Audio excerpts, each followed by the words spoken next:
नमस्कार। तो जैसा कि आपका सवाल था कि टूल किट केस के बारे में आप जानना चाहते हैं। टूल किट केस जो है, पहले जानेंगे टूल किट क्या होता है। टूल किट जो है, it is a collected information database. ये टूल किट जो है, ग्रेटा थनबर्ग नाम की स्वीडिश एक्टिविस्ट है, उसने ये बनवाया था। और जैसे आप जानते हैं, फार्मर्स बिल के बारे में काफ़ी वाद विवाद चल रहा है भारत देश में। इंडियन गवर्नमेंट और ट्विटर के बीच में काफ़ी विवाद बढ़ गए अब। तो ट्विटर का कॉपी ऐप निकाला है भारत देश ने, भारत सरकार ने। उसे कू ऐप नाम से उन्होंने एक नया ऐप बनाया हुआ है। ये जो है, जो हैशटैग्स होते हैं, प्रोवोकिंग हैशटैग्स को लेकर के, पीएमओ इंडिया को जैसे कोई बार बार उसी के ऊपर में पोस्ट कर रहा है, तो इसको बचाने के लिए भारत मतलब देश विदेश के बीच में जो ये चल रहा है, ये जो देश की बातें बाहर जा रही है, उसको बचाने के लिए ये जो टूल किट केस है, इसमें फार्मर्स बिल को जिस तरीके से इंटरनेशनल अटेंशन मिला हुआ था, तो टूल किट केस में एक ग्रेटा थनबर्ग नाम की एक स्वीडिश एक्टिविस्ट है, 18 साल की। ये लड़की जो है वर्ल्ड लीडर्स को चैलेंज करती है क्लाइमेट को कंट्रोल में रखने के लिए। तो इस लड़की ने, इसके अलावा रिहाना भी थी, काफ़ी बड़ी बड़ी सेलिब्रिटीज़ है जिन्होंने इसके बारे में ट्वीट किया हुआ है फार्मर्स बिल को लेकर के। तो जो ग्रेटा थनबर्ग है, स्वीडिश एक्टिविस्ट, 18 साल की लड़की, इसने एक डेटाबेस बनाया कलेक्टेड इन्फॉर्मेशन फार्मर्स बिल के ऊपर, और उसने एक डिजिटल स्ट्राइक, एक मुहिम चलाई पीएमओ ऑफिस को टारगेट करते हुए, आस्क इंडिया वाई करके। तो ये जो टूल किट है, जो उसने बना करके डेटाबेस पूरे वर्ल्ड से शेयर करने की कोशिश की, इसे भारत देश की एक लड़की, दिशा रवि, जिसके बारे में आप बोल रहे थे, दिशा रवि भारत देश की, बैंगलोर की रहने वाली है, 21 साल की लड़की है। इस लड़की को इसने सिर्फ वो शेयर किया, वो डॉक्यूमेंट, वो डेटाबेस, वो टूल किट जिसे हम कहेंगे, वो शेयर किया, और उसको इन्होंने डायरेक्ट दिल्ली पुलिस ने कनेक्ट कर लिया। दिल्ली पुलिस ने इसको कनेक्ट कर लिया सीधा वायलेंस, जो 26 जनवरी को हुआ लाल किले के ऊपर, रेड फोर्ट के ऊपर, उससे कनेक्ट कर लिया। तो सबसे पहले मैं देश की जनता को, या फिर जो लोग ये वीडियो देख रहे हैं, उनसे कहना चाहूँगा या समझना चाहूँगा, या मेरा सवाल रहेगा कि क्या किसी का डेटाबेस या ऐसा कुछ शेयर करना गलत होता है? अगर होता है तो उनके समझ में आए, लेकिन मुझे तो नहीं समझ में आया कि ऐसा क्या गलत कर दिया उसने। दूसरी चीज़, हम भारत के नागरिक हैं, सिटीज़न ऑफ इंडिया। भारत के कॉन्स्टिट्यूशन ऑफ इंडिया में आर्टिकल 19 के तहत सबसे बड़ा, मतलब इसे बैकबोन ऑफ इंडियन कॉन्स्टिट्यूशन कहते हैं, आर्टिकल 19। तो इसमें होता है राइट टू फ्रीडम जो है, उसके तहत ये आता है।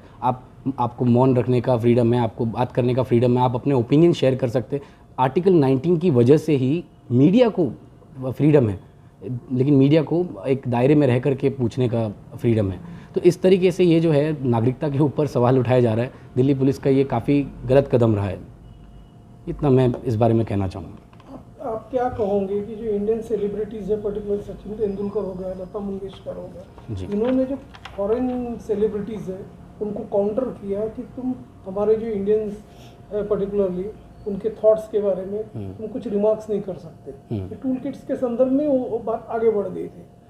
देखिए, तो उस संदर्भ में आप क्या कहोगे? देखिए, गवर्नमेंट को सपोर्ट करने के लिए, देखिए पहले तो मुद्दा समझना चाहिए। टूल किट जो मुद्दा है, मैंने मुद्दा समझा दिया कि वो मुद्दा एक स्वीडन लड़की, 18 साल की लड़की ग्रेटा थनबर्ग, इन्होंने किस तरीके से एक डेटाबेस बनाया भारत के फार्मर्स के लिए। चलिए भारत छोड़ दीजिए, फार्मर्स जो है, आज फार्मर्स को वो लोग मतलब सरकार खालिस्तानी कह रही है। आदिवासी दलित जो है, उन्हें नक्सल कहना शुरू कर दिया उन्होंने, और मुसलमान जो है वो तो जिहादी हो गए। तो ये चल क्या रहा है देश में, ये बहुत बड़ा मुद्दा आने लगा है। पहले आप टूल किट समझिए। टूल किट का वो शेयर करने के बाद उसको जो लड़की है दिशा रवि, उसको अरेस्ट करना सही था? नहीं था। अब इस पर सचिन तेंदुलकर हो या बड़े बड़े, इन्होंने तो वो सब पोस्ट नहीं करना चाहिए था, लेकिन ये जो बड़े बड़े दिग्गज है, बड़े बड़े लोग हैं जो भारत के लिए इतना कुछ करके मतलब चले गए, आज उनको भारत रत्न भी मिला हुआ है। तो ये सारी चीज़ें ऐसी है कि आप, एक 18 साल की लड़की ने मुहिम चलाई, डिजिटल स्ट्राइक चलाई, और इसमें भारत देश में जिनको नहीं भी समझ में आ रहा, उन्होंने ट्वीट कर करके अपना ही रेपुटेशन ख़राब किया। तो ये बिल्कुल गलत था। फ्रीडम ऑफ स्पीच के तहत जो रवि दिशा ने कहा, तो देखा गया तो आज जो बुद्धिजीवी लोग हैं उनको भी राइट्स है, फ्रीडम ऑफ स्पीच के तहत बोल सकते हैं, जर्नलिस्ट को भी राइट्स है। लेकिन उसका जो पर्टिकुलरली जो मूल्यांकन है, तो उसका जो पैरामीटर्स है पर्टिकुलरली, तो वो डिसाइड कौन करेगा? तो आर्टिकल भी 19 अपने को आज़ादी देता है बोलने की। देखिए, freedom of right to freedom जिसे हम कहेंगे, आर्टिकल 19 के तहत जो मिलता है, जैसे मैंने बताया कि it is backbone of Indian constitution. इसके तहत आप ये समझिए कि कोई भी इंसान किसी को अगर कुछ एक्सप्रेस करना है तो उसको फ्रीडम है, आज़ादी है उसको बोलने की। दिशा रवि के अलावा अभी निकिता जैकब नाम की लड़की है जिन्हें NVW जारी किया दिल्ली पुलिस ने। तो ये जो चीज़ें चल रही है सीधा सीधा सिटीजनशिप पे क्वेश्चन हो रहा है। देखिए आप जेल जाने का मतलब क्या हुआ कि आपके मूल अधिकार, फंडामेंटल राइट्स छीन लिए गए, बराबर। पुलिस को 2 पावर होते हैं, एक अरेस्ट एक सीजर। तो जब आपको जेल भेजा जाता है आपके मूल अधिकार छीन लिए जाते हैं, फंडामेंटल राइट्स। और उसी तरीके से ये जो चीज़ चल रही है ये सिटीजनशिप के ऊपर क्वेश्चन हो गया है, ये काफ़ी गलत स्टेप गया हुआ है।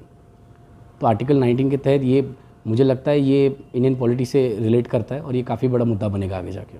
आप क्या कहोगे कि जो फार्मर्स के पर्टिकुलर जो स्ट्राइक अभी भी चल रही है जी, सरकार उसके लिए कुछ समाधान कारक उनसे बातचीत भी नहीं हो रही, और उन्होंने जो प्रस्ताव किया उसको भी सरकार बोल रही कि नहीं कि जो 3 कानून जो विधेयक जो है वो हम इसे लागू करके रहेंगे। जी।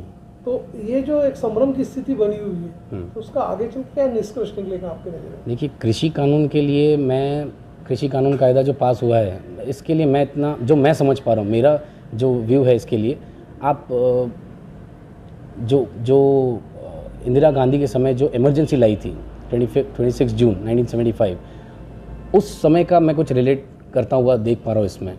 आप देखिए 2014 में कांग्रेस सरकार, अगर आप पॉलिटिकल एस्पेक्ट समझना चाहते हैं इस चीज़ का, तो 2013 में मनमोहन सिंह जी ने ये ऑर्डिनेंस पास किया था कि जो राशन कार्ड है उस पर हम लोग 2 रुपये से किलो से आपको ये जो लोग हैं नॉर्मल जिनको खाना मिलना चाहिए उनको हम 2 रुपये किलो से देंगे, और चाहे वो मैंने महंगा माल सस्ता करके बेचेंगे। ये जो है GDP पे ला दिया गया।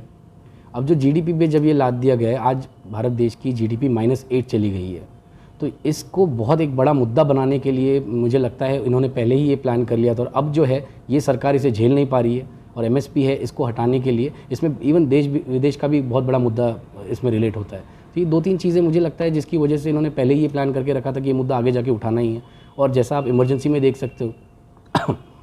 देख सकते हो किस प्रकार भिंडरावाला जो थे उनका मुद्दा सामने उठा था। अचानक से ही पंजाब की राजनीति में सिख समुदाय को इमीडिएट एक वर्चस्व मिलते हुए एक अलग दिशा वो चला गया। तो वो सिख समुदाय के नाम पे ये मुद्दा उठाया गया। उसी तरीके से आज जो है ये फार्मर्स बिल होते होते अचानक पंजाब की राजनीति से रिलेट कर रहा है और फिर सिख समुदाय को बीच में लाया गया, उनके रिलीजन को बीच में लाया गया। तो ये 2 अलग अलग एस्पेक्ट्स है जो आम जनता नहीं समझ पा रही है, और इसी को शायद